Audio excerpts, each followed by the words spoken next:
Owning a home is full of surprises. Some wonderful, some not so much. And when something breaks, it can feel like the whole day unravels. That's why HomeServe exists. For as little as $4.99 a month, you'll always have someone to call. A trusted professional ready to help, bringing peace of mind to 4.5 million homeowners nationwide. For plans starting at just $4.99 a month, go to homeserve.com. That's homeserve.com. Not available everywhere. Most plans range between $4.99 to $11.99 a month your first year. Terms apply on covered repairs.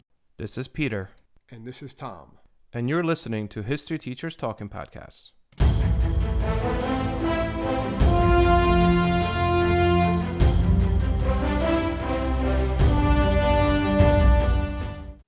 All right, this is Peter Zablocki and Thomas Reska, and welcome back to the podcast. Today, we're decided to kind of look into an era that a lot of time gets overshadowed in American history, or gets overshadowed, kind of brushed under the carpet after everything that happens with the American Civil War, and that's the Reconstruction era, and which was a challenging time in U.S. history, politics, culture.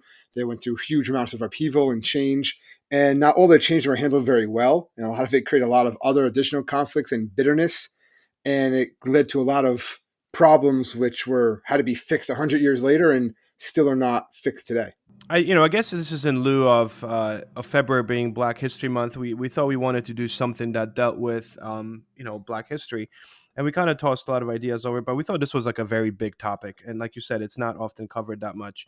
Oftentimes people know when you see Reconstruction, a lot of people, specifically, people that might not have really paid attention in history, back in the day in history class, not really sure what Reconstruction is. So they're kind of like, oh, it just, it doesn't say Civil War in it, it doesn't have the word slavery in it. But ultimately what Reconstruction is about, it's about ending slavery, about officially ending slavery and transitioning African Americans after the Civil War into, I guess, a life of freedom. And that's what Reconstruction really means. It's the end of slavery. It's basically an era, right, that lasts from, you can argue, from the end of the Civil War, maybe a little bit before that, up until really the 1870s. It's basically 12, 15 years of conflict where America tried to recover and adjust, move forward, if you want, from the bloody war of the Civil War. And it was basically that it was a lot of different parties wanted different things. And we lost our leader in Lincoln. So not having him there because he had his own plans for it, then having Johnson, the radical Republicans, it was just a mess. It was a mess. Really. Yeah, it was a mess. And that mess was not solved really how it could have been or not the best way. Yeah. And I think a good place to start, and again, we'll run through the different various Reconstruction plans that were instituted, and we'll talk about how and why some of them failed while some might have been more successful. And then we'll kind of end with when Reconstruction ends and kind of what that meant for African Americans going forward after Reconstruction ended. Traditionally and historically speaking, mostly historians believe that Reconstruction was, at the end of the day, a failure.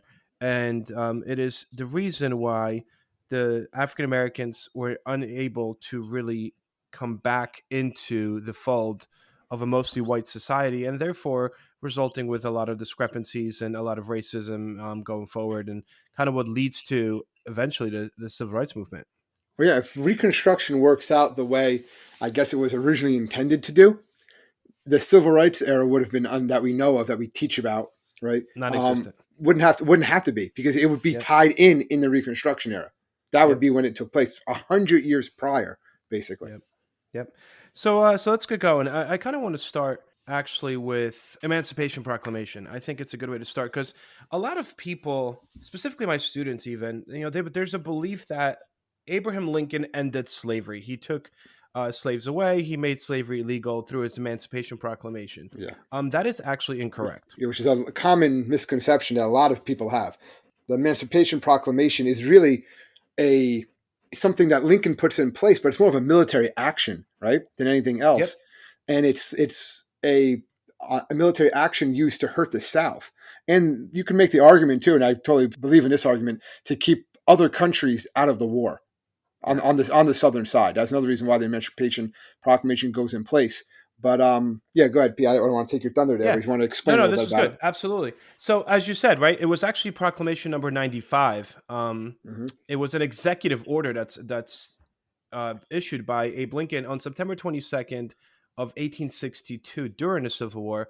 And ultimately, what Emancipation Proclamation did, it freed all slaves within the boundaries of the Confederate States of America. Yeah, or any state that was in rebellion, which at this time Lincoln didn't have any control over anyway.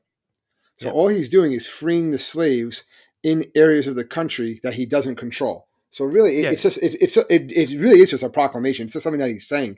There's no, they don't support the U.S. federal government, so they're not going to obviously follow this proclamation. But by it being put out there, now the Civil War brings on more of a call. It's not just to preserve the Union. Now it's also a war. It brings in that moral issue of ending slavery.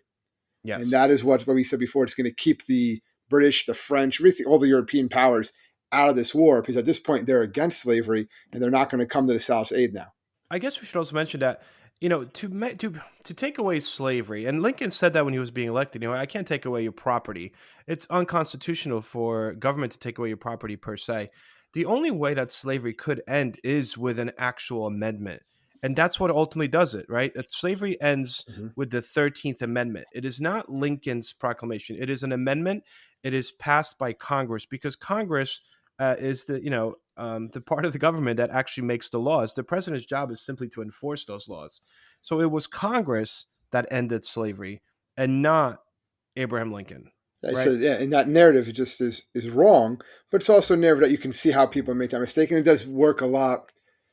It's easier just to say Lincoln passed the Emancipation Proclamation that frees the slaves. There you go. Like it's a Yep. much easier than saying, well, not really. It just freed the slaves in certain areas. It did this and then that, and then Congress passes years later, right, the 13th Amendment, and it can be a little more. I don't want to say confusing, but it's not it doesn't flow as well. I guess you could say. Yep. I agree. Let's get into it, right? Technically, the Reconstruction begins in the last like month of the war, right? Right? It's obvious that the North is going to win. So Yep. this is already there. And Lincoln, at this point, is they're trying to decide, all right, what are going to be the terms and conditions for the former Confederate states to rejoin the Union? Because that's really initially what this war is about, right? To Yep. preserve the Union. States are not out to succeed. We're going to preserve the United States. So Lincoln, he has another proclamation, right, of amnesty and reconstruction, which basically he wanted to. We talked about this in one of our previous podcasts, right? He wanted to amnesty or pardon all the Southerners, right? All they had to do was Hmm. take an oath of loyalty back to the United States and accept the Union's proclamation concerning slavery. If they did that, if 10% of the voters in the states voted to take that oath, then they would be allowed to come back into the government. Yep. That's what Lincoln wanted to do. Now, they had individuals on other sides that did not want that, such as what the radical Republicans and Thaddeus Stevens, right, of Pennsylvania. Yep.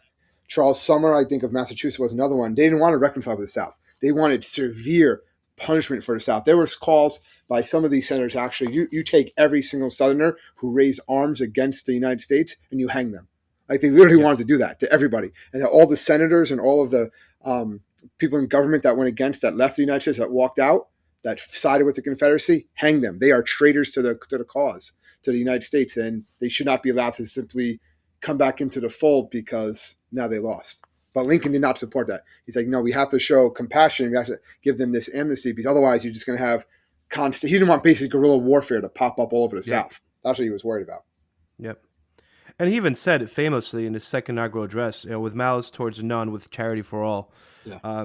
His premise, like you said, was, hey, you know what? If 10%, I mean, think about it. That's such a That's a small, small number. obscure number, right? If 10% of the people of a given state simply say they are sorry, then the other 90% will be forgiven. Please come back in. But he did say that any people that held any officials in the Confederate government or any military officers could not take this oath or be pardoned, right? That was one of his things. But for the most part, as you said, Lincoln's plan was like uber lenient. And there was a reason for that, obviously, right? Oh, it was a good deal. Like it was a good deal for them Yep. because they're going to come back in the country. It's almost like a redo in a way. Yep. And that's what Lincoln's plan was. Now, the radical Republicans were much more intense, right? They had three main goals in theirs. They Yep. wanted to prevent the Confederate leaders from ever coming back to power. They didn't want any chance of them Yep. ever coming. They wanted the Republican Party to become very powerful in the South. They wanted to have their like roots in the South. And then they wanted the federal government to help African Americans achieve a political equality. And the main thing was that was by guaranteeing them the right to vote in the South. They knew that it wouldn't be an issue in the North, or not as much of an issue in the North, but to guarantee African Americans the right to vote in the South was not going to be easy. And they knew that, and they wanted things put in place to ensure that would happen. Those were like kind of their compromises. We'll kind of let some of this happen, but we want these things to take place also. So, and we also have to bring up the point that most of Congress at this point is Republican. I As mean, Republican, yeah. yeah, think about it. All the opposition left Congress. All the opposition became the Confederate States of America. So what's left over in Congress is mostly Republicans. They're mostly radical Republicans.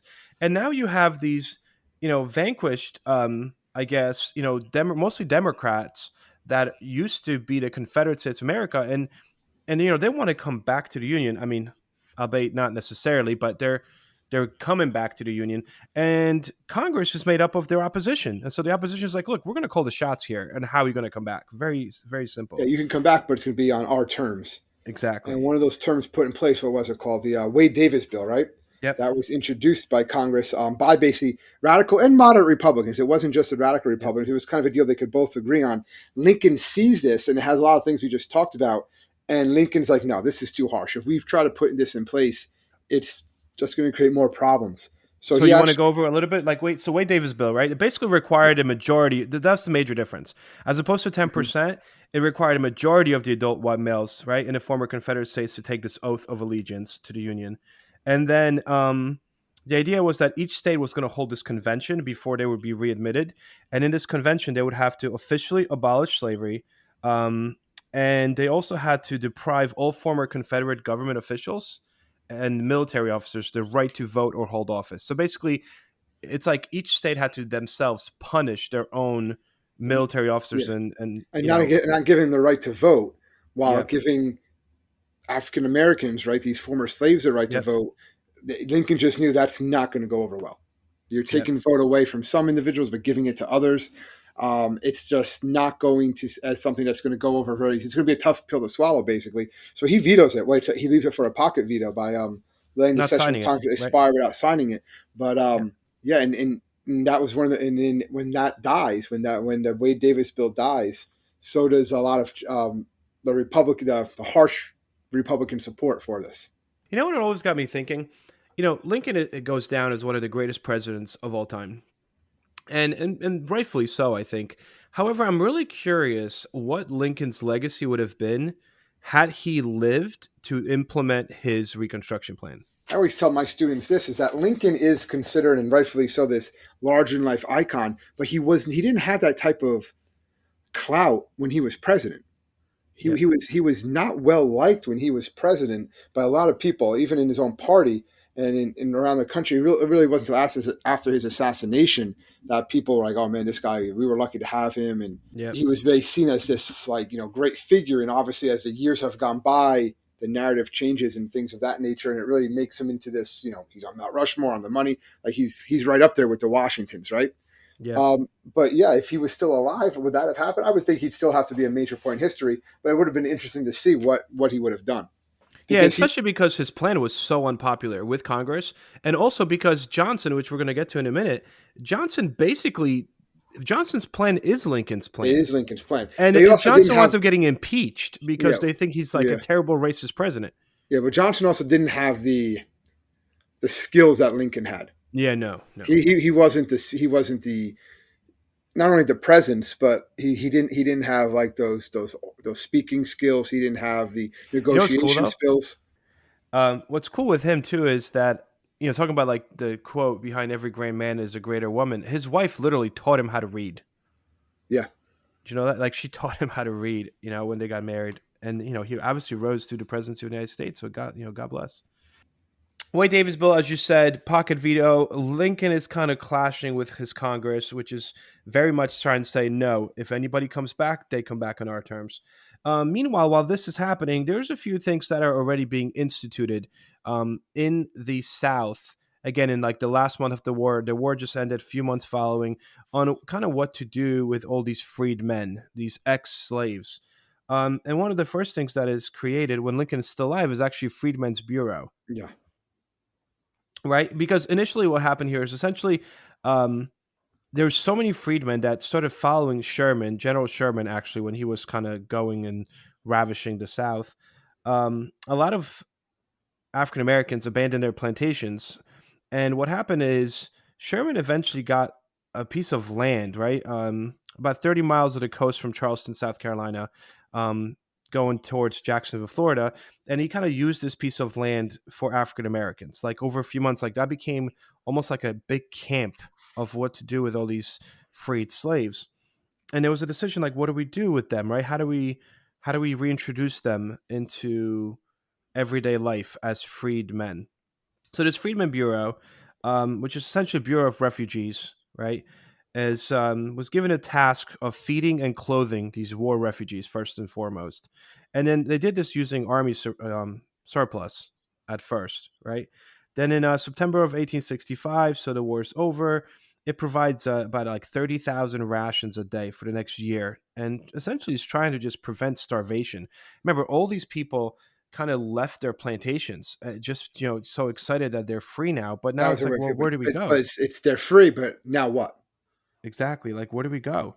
Um, the bureau also helped a lot of them, and the bureau worked for years. This is just the beginning of it. Now we're talking 65, a couple months after the war ends.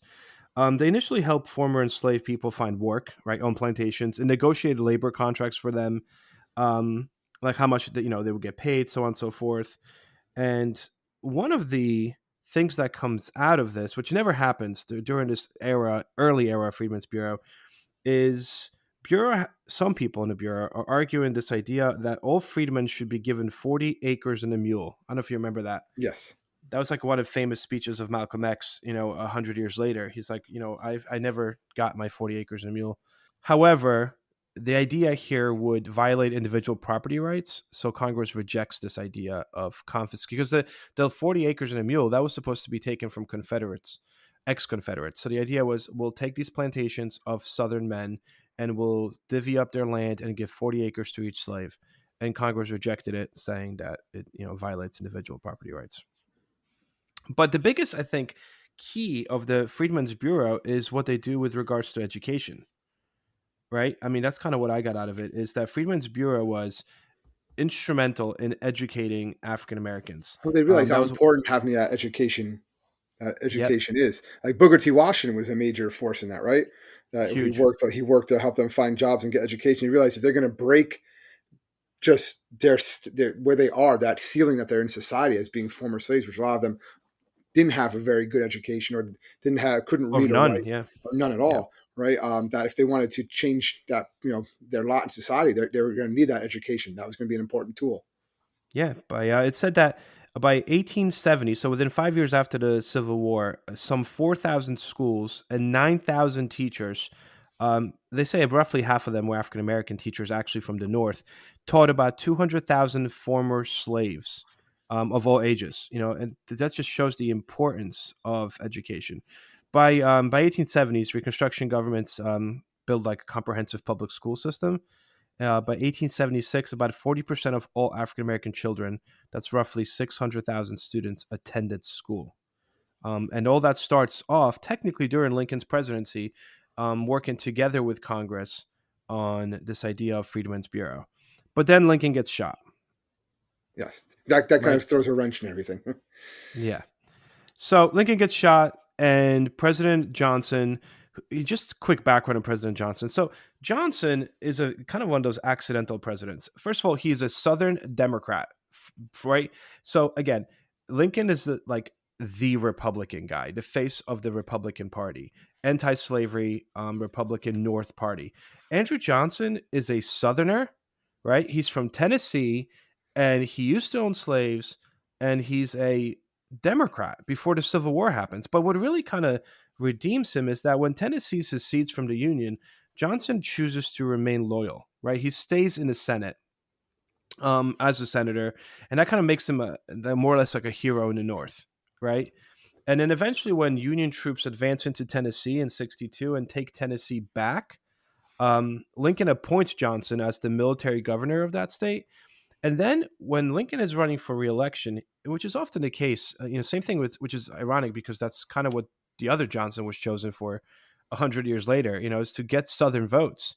In this case, Lincoln wanted to get these border states, these states that had slaves but chose to stay in the Union. He wanted that vote because, as you said at the beginning, Tom, Lincoln was not the most popular president across the No, nation. because there was a lot of people, and I guess this is something we could always discuss another time, another podcast, right?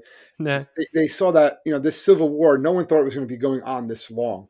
A couple battles, that's it. But the fact that it was still going on, there's many, many reasons why. But a lot of the blame did fall on Lincoln. Like, why can't you just end this war? Remember, Lincoln is running a campaign while they are fighting a war in the country. Yep. He's trying to get reelected while fighting a war in the country, literally. Remember, so there was a lot of people that just felt like, if this war should have never happened or wouldn't have happened or should be over by now if we had someone else in charge. Maybe we need new leadership and then this war can finally end. Yep. So, Johnson is picked by Lincoln to kind of boost his chance of winning, and it does help him. He wins. And then this is where it kind of gets a little interesting. Lincoln gets shot, Johnson becomes president, and now it's up to Johnson to create this plan. And what he does, as we mentioned, is his restoration program is very similar to Lincoln's, right? Yeah. So what does Johnson do? Well, his plan was basically very similar, like you said. He was going to offer pardon to all former citizens of the Confederacy as long as they take an oath of loyalty to the Union and return, and all their property be returned to them. Yep. There was some exclusions from this plan, where all former Confederate officers and officials and all former Confederates who owned property worth more than $20,000, they could individually ask the president for a pardon, and Johnson would decide on a case-by-case basis whether or not to give them a pardon or not. Yep. And he does. That's the problem. He does. He gives pardons to all of these, essentially all of the Confederate government leaders that chose to secede from the Union in the first place are now allowed through these, specific individual pardons. They're allowed to be reelected again. So what starts to happen, which is what kind of freaks out the Congress, mostly Republican Congress, like as you said, if most of these people sign these loyalty oaths, then they could come back to the Union. And then there was one other kind of option, not option, but I guess the procedure was the thing they had to do, yeah. Yeah, so this procedure was that each there's like a model, right? Before you could be readmitted to the Union, each former Confederate states had to call this constitutional convention, and they had to revoke its ordinance of secession, meaning we're sorry we seceded, and they had to ratify the new 13th Amendment. So the 13th Amendment was passed, again, by Congress because the opposition's gone, and the 13th Amendment outlaws slavery across the United States, right? So the deal is, this is the addition to the deal that wasn't around during Lincoln because, again, that wasn't really around that long during Lincoln. But everyone signs majority rather, signed this loyalty oath, and then the state basically apologizes as a state, and they ratify the 13th Amendment that slavery is officially outlawed, and then they could send their senators and representatives back to Congress. And for the most part, the southern states did this, right? Yes, they did. And very quickly, actually. And Johnson said Reconstruction's over within like a couple months. He goes, all right, everyone did this. Clap hands. It's awesome. not good. Yeah, he just was like, good, everything's good. It's like, no, it's not quite that simple. The reason it's not simple, right, is because most of the people that came back or appeared in Congress and were reelected back to Congress were literally the same people that chose to secede. Yeah. Right? So the Republicans in Congress are like, wait a second, you're getting these diehard, borderline racist. It's not borderline. They are, by today's standards, they're racist. I mean, extremely racist. Yes. Yeah, they're racist. These are people who fought to keep slavery. Now slavery's gone. So like, all right, they're going to institute new things, right? Even though slavery's gone, they're going to find kind of ways around it. And they're angry. That's the thing too. Like Johnson, I'm sorry, Pete, to interrupt. No, go. You got it. Go. Johnson a lot of time is talking about everything's good now. It's done. It's like, no, it's not, because the South at this time, there's a lot of hate and there's a lot of resentment, right? That is boiled in these people, because you just had 4 years of war. You're not suddenly just going to become friends with everybody again just because it's over. So there's this anger and this hatred. And now that, and they're going to say, listen, you did steal our property, because they saw slaves as property. As messed up as that sounds today, that's what they saw things as. So now you're taking my property away from me. You're making it harder for me to make a living, all right? Because a lot of them are broke anyway, because their farms are destroyed during the fighting. So it's they have to rebuild their life, and they're going to hold this resentment against the Northerners. So and they vote in these people that they trusted when they were part of the Confederacy. Now they're going to trust again now that they're part of the United States. Yep. So one thing you kind of touched upon, but I kind of want to elaborate, is this idea of black codes. And my students often get I was just going confused to when get I to talk that. about black codes. Yeah, like they think I'm talking about Jim Crow laws. I'm not. They're different things. Yeah. Again, Jim Crow laws is something that is instituted and stays in until up to 1950s. Black codes, we're talking about 1860s, like right after the Civil War. So right after the Civil War, while on a federal level, according to Johnson's plan, all of these southern states are kind of like, all right, all is forgiven. Here's our new congressman, aka old congressman. They could come back to the federal Congress. On a state level, all of these states and legislators in the South passed these series of laws known as black codes.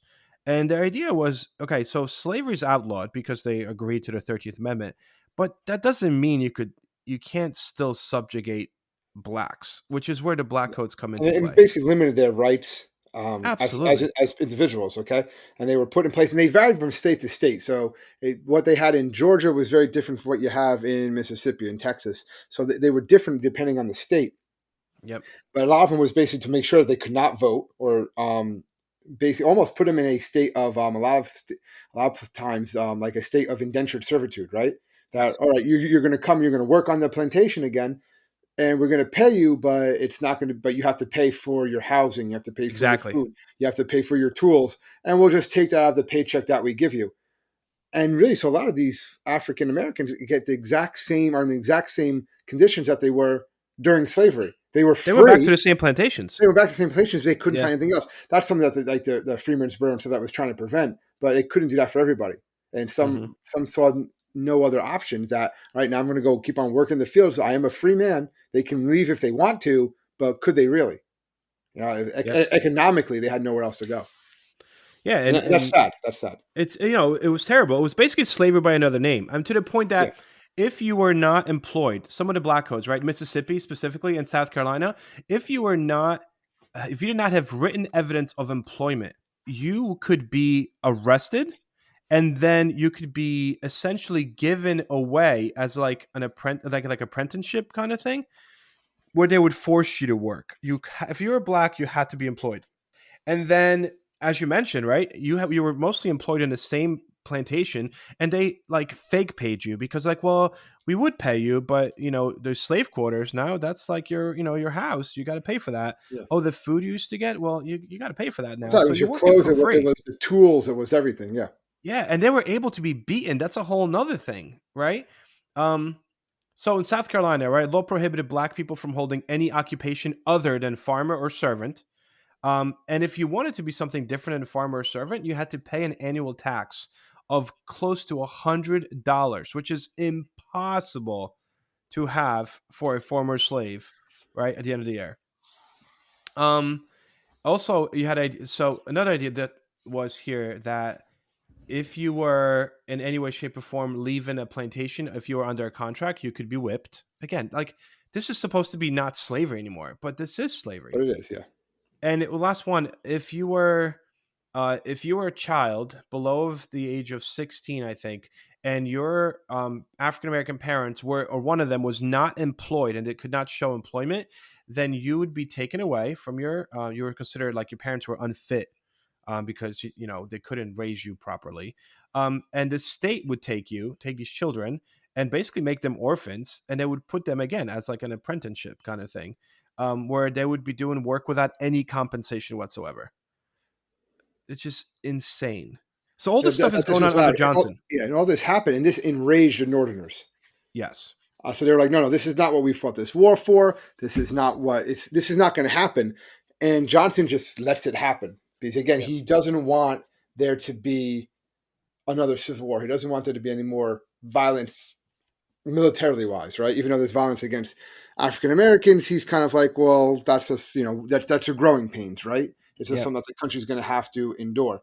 But they do want things to go into place here, right? So in March of 1866, right, Congress passed the Civil Rights Act of 1866, right? There's going to Hmm. be civil rights acts again later on. A lot of people forget there was one in 1866. And Yep. that basically gives citizenship to all people born in the United States, all right, except Native Americans, which is, again, Which is, I know, whole crazy. other podcast, right? Um, but it allows African Americans to own property, to be treated as equally in court, and it grants the U.S. government the right to sue people who violate these rights. That's a big thing. That Yep. they can now sue individuals if you are impeding on the rights of other individuals. You can be sued. That's a bold step by the government, Yeah. right? We should mention this is mostly done still by these radical Republicans in Congress. And they're so afraid that if these Democrats make it back into Congress, that they would never pass the 14th Amendment. So they quickly kind of petitioned Supreme Court to basically turn the Civil Rights Act into the 14th Amendment.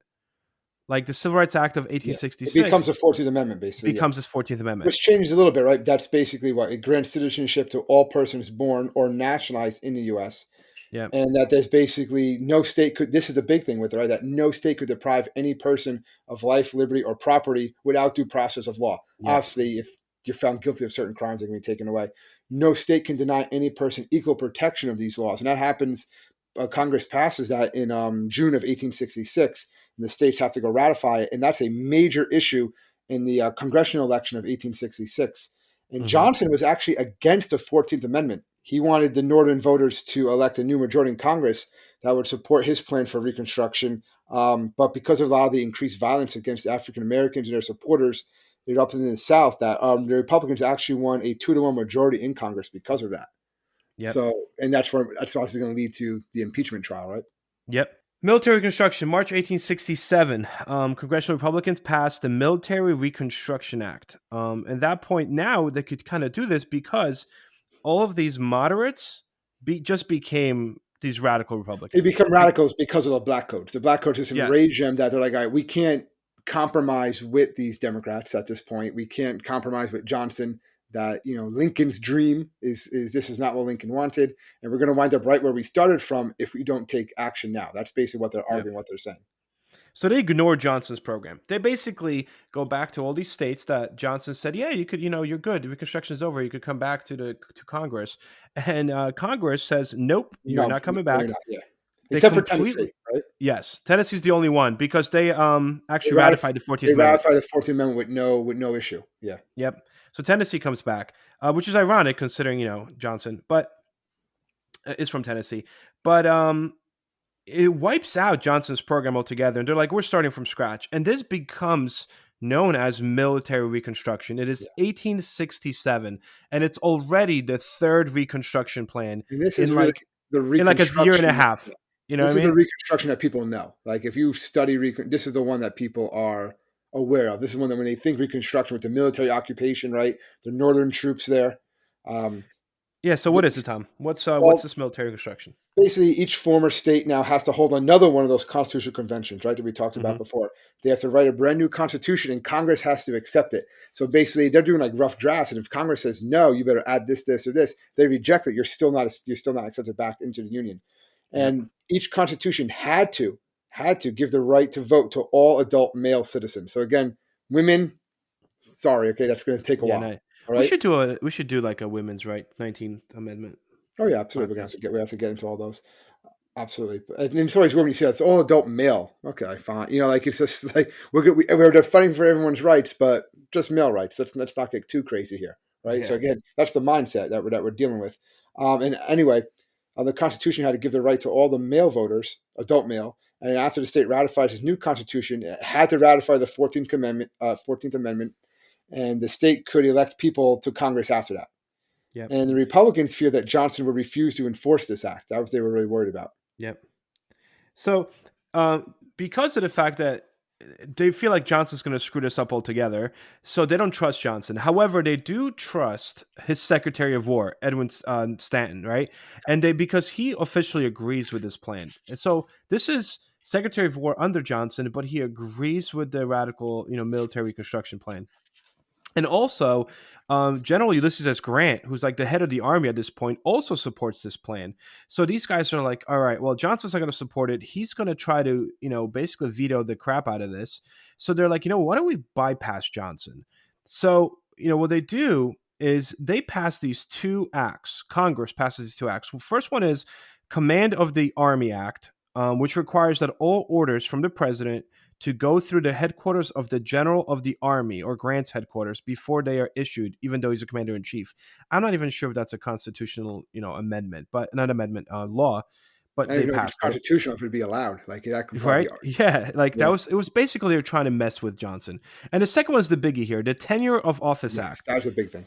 Yeah, so it requires the Senate to approve the removal of any government official whose appointment had required the Senate's consent. So they're afraid that Edward Stanton, the Secretary of War, is going to officially back this military reconstruction plan of the Republicans in Congress, and they're afraid that Johnson might fire him. So they passed a law that says that he basically can't do it. Well, Johnson's like, "What? I'm the president." I can do So what I want. Yeah, he he fires fires him anyway. Stanton Yeah, February 21st, 1868.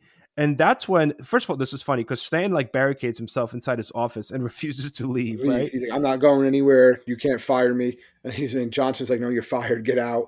Like, I mean, Yep. these are the people running the country. Yep. And that's when the House is like, he just broke the rule of law. He went against the law. So the House of Representatives votes to impeach Johnson, becoming the first president to ever be impeached, which basically means he's being charged with high crimes and misdemeanors, right, in office. Yeah, and if found guilty, he could be removed from office. Yes. But this kind of gets interesting. So on May 16th, 1868, the Senate votes 35 to 19 that Johnson was guilty, but that is one vote short of conviction. Of conviction, yeah. So, And they do this on purpose. well, they're also worried about what's going to happen, and they want to show a message too, right? It's They're like, afraid of what's if going to they happen believe, if they actually do this. exactly, like if we fire a president just because he doesn't agree with congressional policies, they're like, we're opening up a can of like, ooh, right? Because think about it, that means every single time a president doesn't agree with congressional policies, then does Congress have the right to impeach and throw him out of office? And that's why they kind of stopped with like they impeached him, but then they're like, okay, we're not going to remove him. And it didn't really But matter anyway because impeachment exactly, took away whatever little power he had left, and he zero. doesn't Yeah, even. right. It makes him like a lame duck, anyway, and so much so it kind of breaks him too. He doesn't even run for re-election in No. 1868, and that's when Ulysses S. Grant becomes a Republican candidate, and this is he's a war hero, so Yeah. he's the president of the Union soldiers in the South, helped African Americans vote in large numbers. So Grant easily wins the election, easily, Yep. and the Republicans keep majorities in both the House and Congress. Yep. And one thing we kind of didn't stress, you mentioned it, but I feel like we never stressed this out. During this military reconstruction, right? So Congress is now in charge of reconstruction. President Johnson is literally a joke.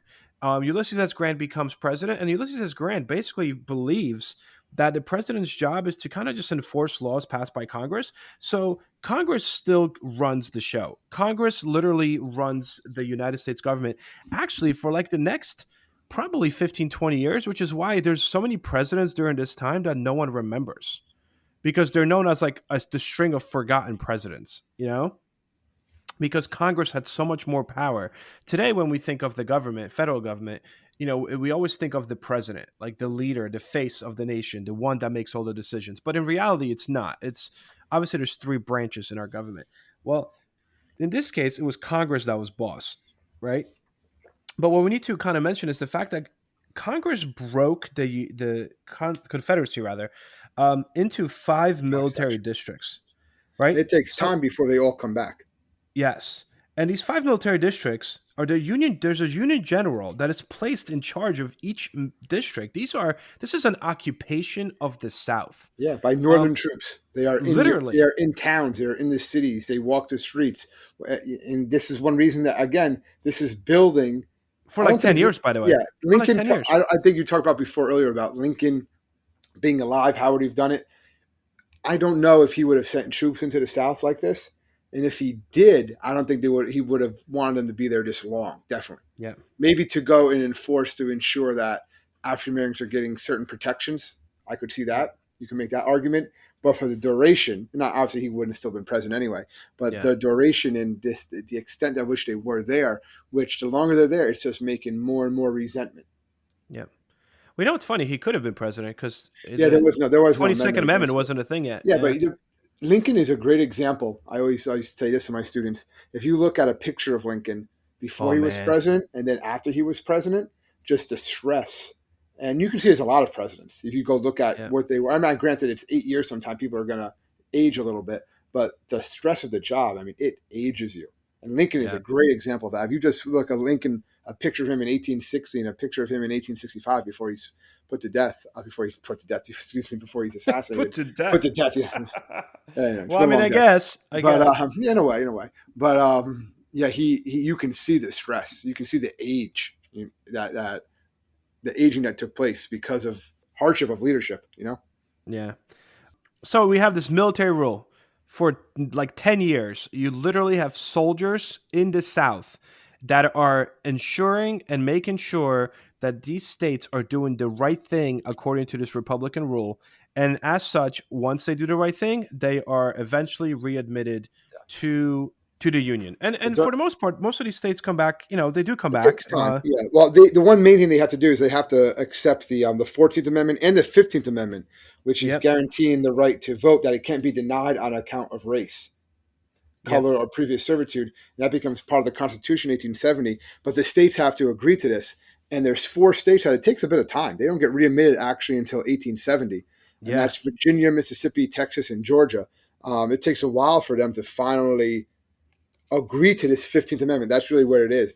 They're not happy with the 15th Amendment because they have such large African American populations in some of these states that they know that giving that the right to vote now, that's going to make it very difficult for their leaders, the ones that they want to be in power, to get in power. Yep. And again, 15th Amendment is another one of those amendments that is passed when Congress is mostly under Republican rule. Well, yeah. The opposition is still not there because they need to now. Congress keeps on like changing the rule book. Like, first it's you have to agree to the 13th Amendment to come back. Now you have to agree to the 14th Amendment as well. And now it's you have to agree to the 15th. So until you do that, you cannot come back. And as you said, for some of these, it takes forever. And again, Yeah. this whole time you have military, literally soldiers occupying the South, which is a little intense. And that's one reason why the South turned so Democrat in this time, right? The Democrat really Yep. becomes like a regional party, and it would remain like that, and it becomes known as what, like the Solid South, right, for Yep. decades to come. And this played into the national politics and regional strains and differences for years to come, literally 100 years it takes Yep. when you're having all these strains and these differences, and it all starts here. It's all coming Yep. from this era, from Reconstruction. Yep. So during this time, right, it appears that Reconstruction's working. And it appears that Reconstruction is working primarily because, for the first time, you have African American like leadership. African Americans are being they're not only voting, they're being elected to office. You Yes. know, they're politically organizing. You have, a lot of the initial leadership of African American communities actually comes from the North. They're individuals that were educated in the North and then came down south after the war. But what is happening here is you have direct participation by African Americans. These are, we're talking about these are people that were enslaved just a few short years before. Like sometimes, they're like 2-3 years removed from being enslaved on a plantation, and now they're running for office and winning. Winning. Dozens of African Americans served in Southern state legislators, right? 14 were elected to the U.S. House of Representatives, and 2 were elected to the Senate during this military Reconstruction time. Although no African American was elected governor, so the states were still, you could tell that this was more of like the federal government enforcing compliance. You know what I mean? Like, Yeah, well, you African gotta remember, Americans. Go during ahead. this time, they had there was 3 enforcement acts put in place, and one of them in the South to end violence, and one of them was basically it put federal elections under the supervision of federal marshals. So that Yes. really prevented any voter intimidation to that from taking place. But you didn't have that in the non-federal elections, and that's one reason why. Yeah, you see what you saw. Yep. And the Republican governments also repealed all the black codes. Obviously, they rebuilt railroads, railways, bridges, established a public system of schools, or public schools. And again, this is all happening under military rule. So it's It's as if being the forced. opposition, Yeah, yeah, it's being forced upon the South in a sense, and that's why you have this resentment. And one of the first like big resentments that really kind of comes into play here is. Um, the KKK. I yeah. mean, essentially, KKK is born from this resentment because they believe that they can't openly strike against Republican running their states, Republicans. So these are secret societies, and the Ku Klux Klan starts initially in 1866, and it grows. It grows super, quickly. And one goal was to kind of drive out these carpetbaggers, which were basically Northerners that came down south to kind of, make money out of the South. And the other one was to intimidate African American voters, so that way they don't vote for Republicans, so they don't vote for African Americans, so that way the Democrats could somehow regain power in the South. They broke up Republican meetings. They drove Freedmen Bureau officials out of their communities. They burned African American homes, schools, churches, and did essentially anything they could to keep African Americans and white Republicans from voting. And then these enforcement acts that you were talking about, Tom, kind of directly stem from the KKK. I mean, this Yeah, is, well, one of them was the third part of the Enforcement Act, has made any KKK activity illegal. yeah. So it forces them underground for a number of years. But as you saw, what's interesting here is they arrested more than 3,000 Klan members are arrested under this Enforcement Act. But then by the Southern juries only convicted about 600 out of those 3,000, and even then they didn't give them any prison time. Yeah, Just kind of, and you're going to see that for the next 100 years. yep, You're going to see it for the next 100 years. So you having all that, I guess we can just go with a bit more of like how Reconstruction ultimately starts to like fall apart. yep, And one reason is, yes, Grant was a great war general, I guess you can say, but he was not exactly a very strong leader, right? A president, anyway. yep, And one reason for that is he didn't really have political experience, but he also believed that his only role as president, like you said earlier, was to carry out the laws. That was it. yep, So he let Congress really develop most of the policy, and that left the president. He was basically weak and ineffective, right? yep, But by not being having this strong hand, this like leadership role, it helped it really helped the Republican Party really divide itself, and they started and that led to a lot of undermined support, public support anyway, for the Reconstruction. And as this is going on, the Republican-controlled Congress did want to enforce Reconstruction, but they're still trying to expand the country. So they're still trying hmm to expand programs to promote commerce, industry, and by doing this, they keep the tariffs really high. They yep, tighten a lot of banking regulations. They increase federal spending on railroads, which is going to come to bite them, port facilities, postal system. And they also kept in place what's known as sin taxes, right? The idea of let's tax heavily alcohol and tobacco. And the Democrats attack this, and they say, "Listen, yep. the Republicans are doing this, and this is just keeping the wealthy Americans rich at the expense of the poor." Yeah, And because this, the poor people were yeah, the ones that used alcohol and tobacco, right? yeah. And so And then you're getting a so, lot of support now for these Democrats now, or these more liberal Republicans, as they're being called, um, because they're saying maybe we should repeal some of these, or maybe we should be focusing more to help the poor or the Americans that are not as well off than just these policies that are really just helping the rich. And they're saying the war is over now. What about us? Like the Northerners yeah. are saying, the poor Northerners, the middle class Northerners are saying you're doing all this stuff for former slaves, and that's great. But what about us? We helped win this war too. You know, Yeah. And a lot of this money was also needed for the fact that, again, you have a military occupation of the South. it's Like expensive. Yeah, you gotta pay this military, right? So that's what they were taxing, and so what you start to see is all of a sudden the Democratic Party in the elections is starting to like gain, votes. They're starting to yeah. gain, um, like what's the word I'm looking for? Constituents, I guess. And then Grant doesn't really help the situation, Well, right? again, it's not necessarily Grant. He doesn't do much, but also That's the problem. he does win the election, right? He Yep. in 1872. Re-election. Yep. But his second term was like a lot of scandals. I know he wasn't really himself scandalous. His Secretary of War accepted bribes, right? You Yep. had a lot of other individuals. You had that. You had a lot of those bad railroad investments came back to bite the government when the railroad companies declared bankruptcy, and that In creates '73, right? the Yeah. panic of '73, which is basically like a depression, and it caused many small banks to close, the stock market to fall, and thousands of businesses closed, and it left a lot of Americans unemployed, and that's why in '74 the Democrats were in control of the House and they gained seats in the Senate, which you Yep. wouldn't think would happen. So this is not even 10 years since the Civil War ended and since Reconstruction began. Now a lot of those radical Republicans are out, and these Democrats are coming in, and they are pro-South. Yep. I mean, Democrats were ultimately, the ones that kind of initiated the idea of a civil war in the first place. And now, Yeah. now you have the Democrats coming back into the fold. And as you said, they control Congress, all They of a want to sudden. redeem the And South. That's what they want to do. They say yep, they want to the redeem the South. Redeemer. Yep. So they're again, they're kind of fed up by this panic of 1873, right? They're fed up with military reconstruction. They're fed up with the really high taxes. People wanted to change, and that's kind of what happens, right? When people are unhappy, they usually look to their leadership, like, all right, well, clearly I'm unhappy. The leadership's not doing what it's supposed to do. So, um, this is where it kind of gets a little interesting. Grant's reputation is damaged. So they actually they choose not to nominate him for the third term. He could have if he wanted to in 1876, but this becomes known as this whole debacle becomes known as the Compromise of 1877, and this is the official end of Reconstruction, Yeah. right?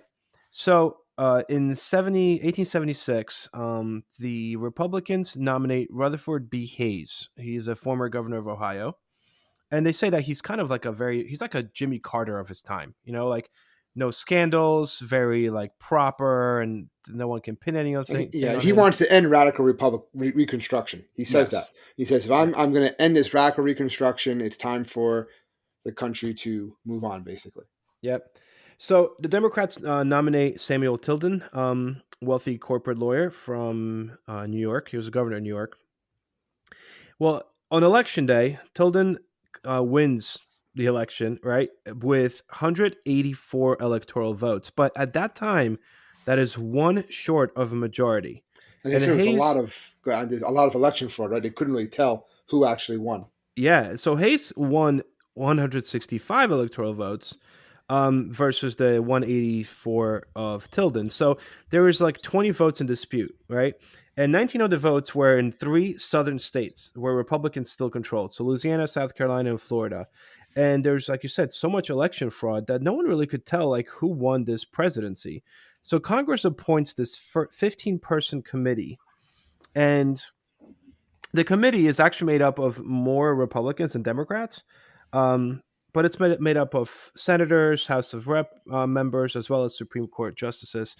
And this commission recommends that we should give this election to Hayes, which Hayes, is yeah. interesting because Hayes didn't win. Like he had 165 electoral votes to Tilden's Democrat, 184.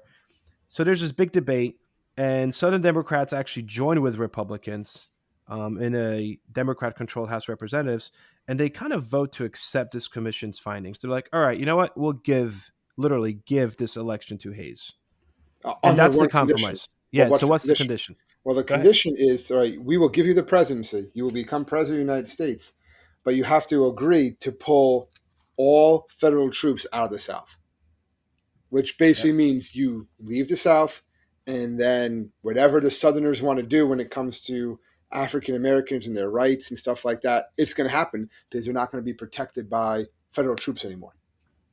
And Right. that's what takes place. Yep. So Hayes Um, pulls federal troops out of the South, and it ended Republican governments and ended Reconstruction in the South. That's it. It's over. 1877 is the end of Reconstruction. and what happens at this point is there's like a massive reversal. All the gains that African Americans made during this time are basically reversed on a state level. Yeah, they stopped winning elections. That's it. All Yep. those things. Yep. They get voted out. There's essentially no soldiers to support them, right? Which is what we're seeing here. That's happening. Violence increases. Yep. Um, and then you kind of most of them become tenant farmers or sharecroppers, right? That kind of becomes what kind of, I guess, shackles. I don't know if that's the right word, but maybe perhaps it is. It shackles African Americans back into these like to poverty ultimately, right? So many of the African Americans returned to the plantations that were owned by these whites, and they worked for wages, became tenant farmers.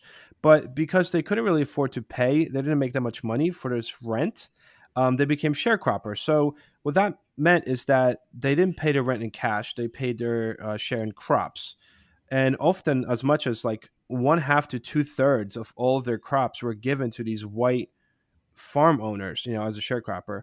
But then as a sharecropper, you also needed seed and other supplies, and the landlords would not give you those. So you had to go to these country stores where you would be given these supplies, but with interest rates as high as 40%, which means that if you could not pay these interest rates, then you had to sign these crop liens where basically you had to give these merchants your crops to cover these debts.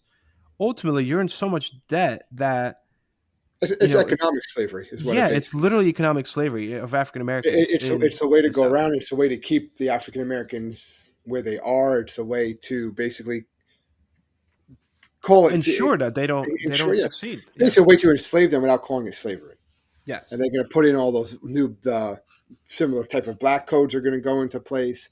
Like you said before, all those gains are gone, and it's basically, if you look back at the Reconstruction era in like hindsight, you can really make the argument that it was Congress, the presidents of that era, right, the military, Yep. the civilians, they all really made a lot of mistakes, right? That Yep. basically goes back and it causes a lot of issues that continue for years later in American history.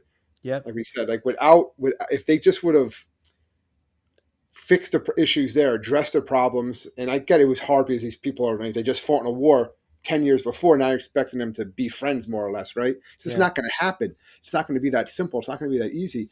But it can happen if there's, a bit more hard work. It's a bit more compromise put in place. And neither side really wanted to do that. And that's why it just leads to the just a complete, basically reinstitution of slavery in the South for African Yep. Americans. So a few things that kind of come out of this. As you mentioned, right? There's no more black codes, but now we have Jim Crow laws.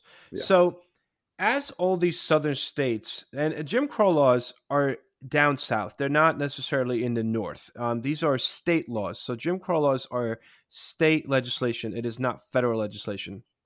And what they do is they create, especially starting with Plessy versus Ferguson, they create this idea of separate but equal. It's this legal doctrine that says that public facilities, public education, everything else could be segregated as long as it's equal. And as we know, it was not equal.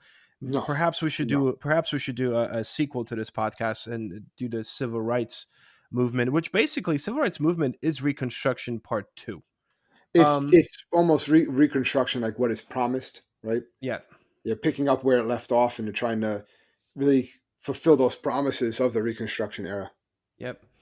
And so many historians believe that Reconstruction failed because of what happened at the very end of it. And that was usually the narrative until late 1980s. In the late 1980s, a historian by the name of Eric Foner wrote Mhm. his master thesis, a huge book, essentially on Reconstruction.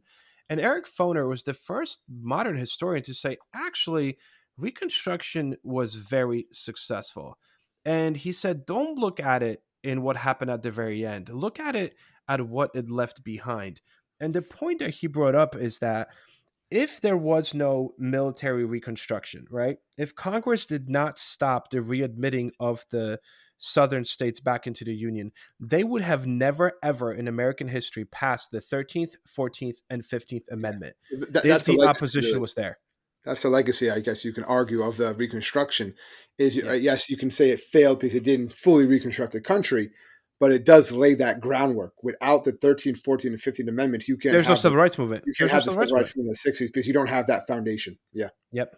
So essentially, what MLK is doing 100 years later, what civil rights leaders are doing in 1950s and 60s and NAACP for so many years prior to that, they're simply trying to hold Southern states accountable in the face of the law to adhere to the laws that are already passed in the US Constitution. Yeah. They're fighting so that way the Southern states and the federal government enforces the 13th, 14th, and 15th Amendment. Enforce what is already part of the government. Exactly. Enforce what is in our Constitution. These are amendments. These are added to the Constitution, and let's actually enforce these laws, these protections, which are given, which are guaranteed, Yep. right? Yep. They're guaranteed. So let's make them be guaranteed. Truly guarantee these laws, these freedoms, these rights. And unfortunately, it takes another 100 years just to get more of those guarantees put in place. And you can make the argument that it's still not fully there, that we're Yep. still not there as a nation. Absolutely. And but I think Foner, like you said, and we both agree to this, Foner had a good point with that because imagine if the Democrats and the states were admitted under Johnson and then the 13th, 14th, and 15th Amendment came up for Yeah, vote, it would they would never never pass. pass. They would never have passed. No, there's no way. So, Exactly. yeah, you could say maybe like maybe Reconstruction Part One is successful. Yeah. Reconstruction Part Two, not so much, because you have to have that Reconstruction Part Three with the civil rights Yeah. movement, and That's a that's good still point. debated how successful that was. This is the story of Reconstruction, and hopefully, now that you heard it, you'll know what we mean when you see the words Reconstruction. When you hear What we're about really it, talking about. Yeah, it's a debate on how to really end slavery appropriately in the United States and how to reintroduce freedmen into society. That's what and the story of and Reconstruction is. reintroduce the states back into the union. Yep. So this is our podcast on Reconstruction in lieu of Black History Month. And we really should hit up civil rights. Maybe down the line. That's something we should do. Yeah, absolutely. So as always, thank you so much, guys, for listening. We are getting more and more emails and ratings and stuff. So we really appreciate Yeah, we you guys appreciate the listening. feedback one way or the other. We appreciate just the support. And Yeah. yeah, if you have any suggestions on a future podcast or any suggestions like that, just let us know. We Yep. definitely take it to heart. Yep, absolutely. I had a student today actually make a suggestion. She's so funny. Um, she was like, I was always wondering like why things are the way they are. And I'm like, okay, that's a little vague. And she's like, no, like an outlet. Like, how come the outlet has the two holes in it? Like, how come it has it that way? Or how come you make, certain things from wood and other things from metal? And I'm like, okay, like you're getting there, but like, she's like, you could maybe do a podcast on that. And I'm like, well, yeah, but that's a little broad. Like, you gotta like, okay, well, I'll work with that. I'll work with that. So we need to talk about that, Tom. We'll make it work. We'll Why brainstorm. are outlets? Why are outlets looking this way? There's definitely a reason. This stuff Of has course, to there's a reason. Yeah, maybe we should circuitry in the, I guess, the current, right, and things like that. circuitry. Look at you. You actually, dude, that sounded so legit right How now. about what? How about why do we drive on a parkway and park in a driveway? Right? I mean, there's got to be a reason why we call these things that. Okay, jumbo shrimp. So, What? right. So here's a shout out to my student there. I'm gonna figure this out. We'll make an episode about this. Anyway, thank you so much, guys, for listening. I hope you have an amazing week, and we will see you guys, or I guess you could hear us next week. Enjoy. Stay safe, everybody.